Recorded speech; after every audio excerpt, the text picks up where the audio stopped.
ஒரு மனிதன் ஒரு மரக்கட்டையை கொண்டு வர திட்டமிட்டான். அவன் ஒரு சிறிய மரக்கட்டையை பார்த்தான். அவன், "இது எனக்கு போதும்" என்று கூறினான்.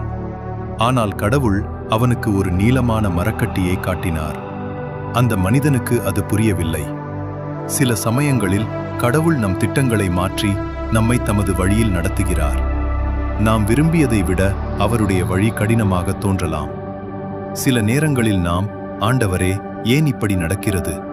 இது ஏன் இவ்வளவு கடினமாக இருக்கிறது?" என்று கேட்கலாம்.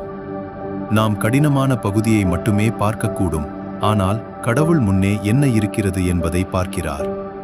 எனவே கடவுளின் வழி கடினமாக தோன்றும்போது முயற்சியை கைவிட்டு விடாதீர்கள்.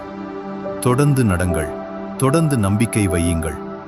கடவுள் எந்த காரணமும் இல்லாமல் வாழ்க்கையை கடினமாக்குவதில்லை. அவர் வழியை ஆயத்தப்படுத்துகிறார். நம் திட்டம் எளிதாக தோன்றலாம், ஆனால் கடவுளின் திட்டம் எப்போதும் சிறந்தது. ஆமேன்.